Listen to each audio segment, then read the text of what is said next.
What's up, journeyers? Welcome to today's Tuesday Live training. I am coming at you live from my vacation in Gatlinburg, Tennessee. This is my favorite place of all time. Hold on, Facebook's telling me I have too many tabs open, which is not a shocker at all. So I'm going to close a couple of them because I need to be able to, see you guys. Don't tell me access denied. Sorry, I have to get my notes back open. So anyways, hold on. If you give me just a second, I'm going to show you guys my view right now because our view is awesome. And if you haven't been to Gatlinburg, you should most definitely go. It is one of my favorite places in the whole entire world. And it just has so much to do and so much to see and so much history, and it's just the best. So I'm just getting my notes back up so I don't miss anything for you guys. Okay, right. Okay, so check out. This is my view up the mountains. There's the sun. It is really, if I can do this without dropping my laptop. Just such an amazing place. I'm on the 6th floor, so dropping the laptop would have been not good. Not good. So I'm excited to chat with you guys today about vacation on a budget. So anybody who's ever been on a vacation knows that it's like the easiest way to blow a ton of money. Because there's so many like hidden charges and you just want to have fun and you want to do all the things. And it's really easy to get to a point where you're like, how much did we just spend? Right? And so I wanted to share this with you guys because not only is it important, but also I just implemented a lot of this myself. And so I want to share with you guys some of the tips and tricks that I actually found. But it's really interesting, especially with vacations. I think we get into this mindset of like, well, I'm supposed to be having fun, right? And so like a lot of people will just put their vacation on the credit card and then pay it off later. And the problem with that is that you then spend the next 6 months to a year trying to pay off this vacation that you already took. And so there's not really a reward at the end of that, right? You finally get it paid off and you're just like, oh, finally, right? Ugh, finally, right?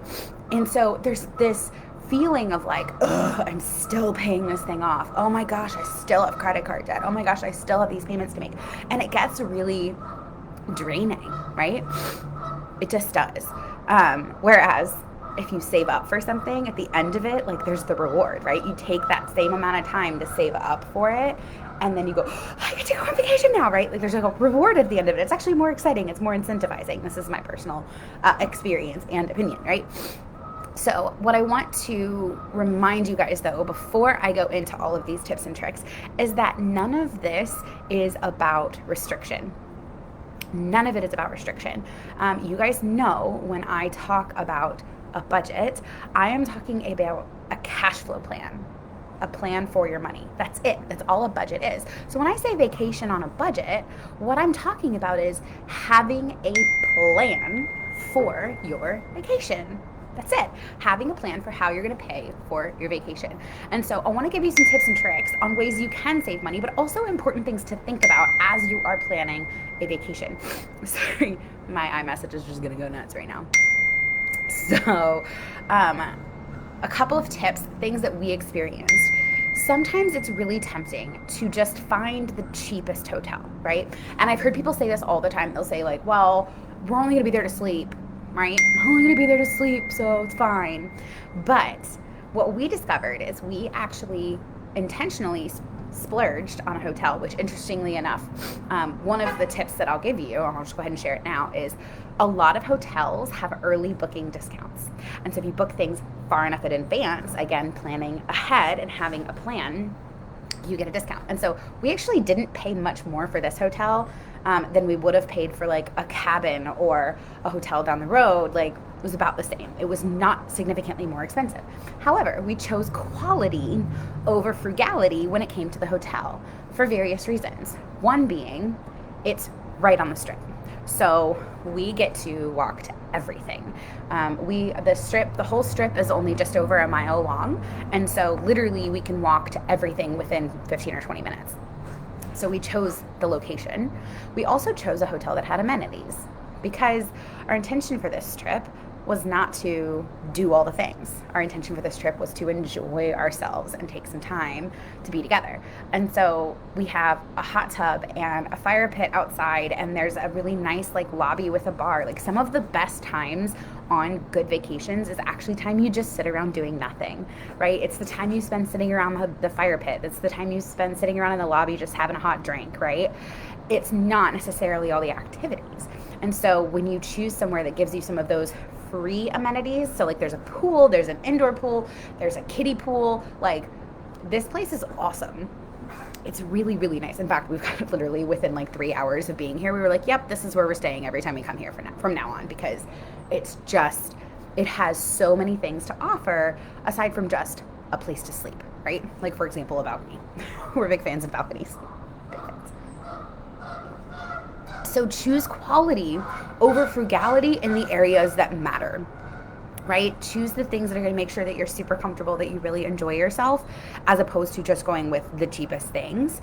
And then also choose quality over packing in as many events as you can, right? Of course, the more events you try to pack in, the more money you're going to spend, but also you're going to get stressed. You're going to get super stressed. You're going to be like, oh my gosh, we have to be here at a certain time. Like we have to go. And it's going to stress you out and you're not going to be able to enjoy yourself. So choose quality events and quality activities over trying to pack in as many things as you want. Like I said, sometimes the best things is just sitting around a fire, right? Oh, the other thing about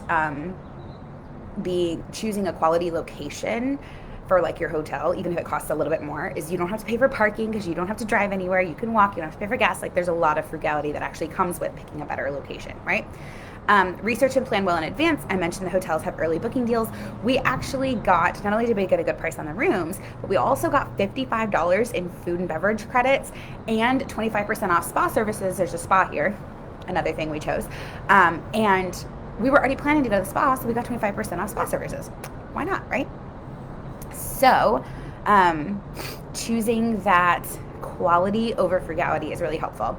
Now, the other thing I want to share with you is make sure that as you are researching events, as you're researching activities, as you're researching the things that you can do, make sure that you're really digging deep and reading the fine print. This is going to take you a little bit of extra time while you're planning your vacation, but is going to be entirely worth it. So there's a place here called Skylift Park that literally is a skylift up to a little park that has lookout areas, it has trails, it has like a little cafe and like a little bar, and it also has a sky bridge, which is really cool if you've never been. Sky bridge is the longest pedestrian bridge in the world, the longest pedestrian suspension bridge in the world, and it's stunning. You have stunning views of the Smokies, stunning views over the Strip. It's absolutely gorgeous. Well, as I was looking into going up there, I saw the fine print, and the fine print said if you purchase your ticket after 8 p.m., so in other words, in the last hour that the box office is open, you actually get access for the entire next day also.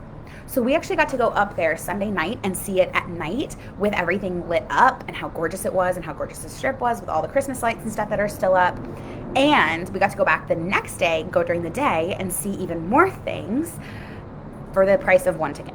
Right? Read the fine print, right? Read the fine print as you're planning things. It's going to help you to get the most bang for your buck.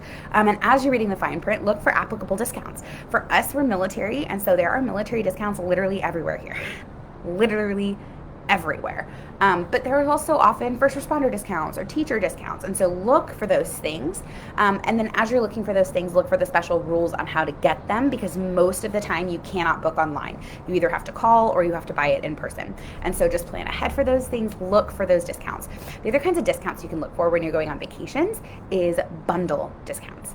So there's a lot of places, especially in more touristy areas, where if you buy tickets to multiple attractions at once, like these places have partnered together so that if you buy tickets to both places, you get a discount. And so look for those bundle discounts that you can get by purchasing tickets to more than one attraction together at once in a bundle, because it will save you some money. research free activities in the area. If you're really trying to cut back on how much you spend on the activity itself, you can research free activities in the area. There's almost always, especially in places like this, like we chose to stay on the Strip, but in this area there's Smoky Mountain National Park, right? So you can go hiking, and that's free. You can go down and walk along the streams, that's free. There's a lot you can do for free.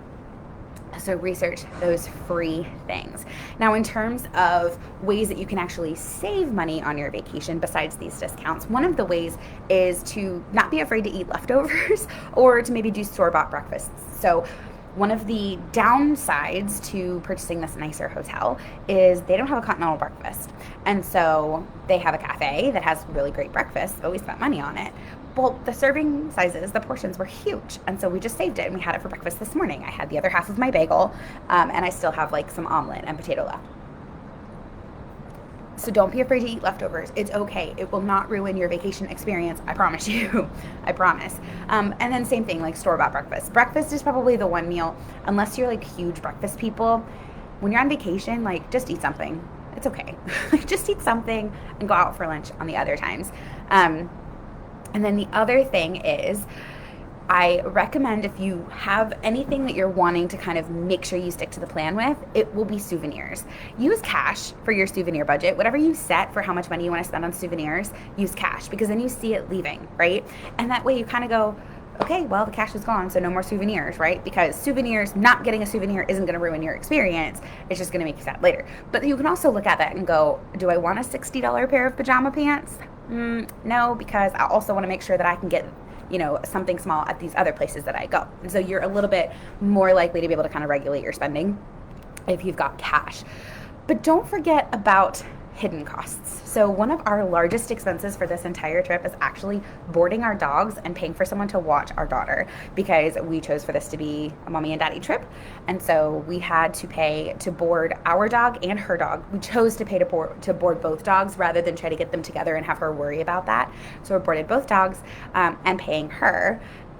That was the largest expense on our entire trip. The largest single expense was boarding our dogs and paying for childcare. But also when you're on your trip, don't forget about parking. Parking is a hidden expense a lot of people forget about. And don't forget that meals are extra pricey in tourist towns. You're typically looking at $20 per person per meal. So make sure as you're planning ahead, as you're looking at these things in advance, that you are actually taking into account that meals are a little bit more pricey than typical. Because the more you can plan ahead, the more you prepare, the more you're aware of costs, right? The more you're aware of how much you're going to pay for different things, the more you can save earlier to be ready when it happens, and the less stress you have over the finances when it's time to actually take your trip, and the less stress you have over finances when it's time to take your trip, the more fun you get to have. Right? I actually literally have been like, wow, we've got way more money left in our like vacation budget. We could do more things. And I'm like, I like just sitting here like on the balcony drinking coffee. This is nice, right? So have an intention. Have an intention for your trip and plan ahead around what the actual intention is for your trip. So the other thing that I want to talk about, but I'm not going to do it in here, is the mindset around vacationing and the mindset around doing fun things with your money. Because I think Michelle had asked, like, how do you let yourself spend this kind of money when you've been spending so much time working so hard to reach your goals, working so hard to pay off debt? It feels like there's a lot of guilt and shame around spending money on things that are quote unquote unnecessary, right? And so we're going to talk about that inside of Intuitive Money Mindset Society. That is what we do. We talk about the mindset around the topic. And so inside of Intuitive Money Mindset Society, I'm going to go live here in just a couple of minutes, and we're going to talk about it. What does it look like to have that kind of vacation mindset, right? To feel like you can actually have fun with your money. How do you shift that? How do you shift from being so focused on your goals to allowing yourself to build that fun and that fulfillment into your life? So we're going to talk about it. If you want to join us and you are not in there yet, I'm going to drop the link right now. It is normally $47 a month. It is $37 a month for founders, and I still have 4 founder spots left. So jump into Intuitive Money Mindset Society, and we're going to talk about it. We're going to talk about what that mindset looks like, how you find that balance, how you learn to trust yourself to actually have fun with your money. All right? I love you guys. As always, trust yourselves and enjoy the freaking journey and go on vacation. See you guys in the group.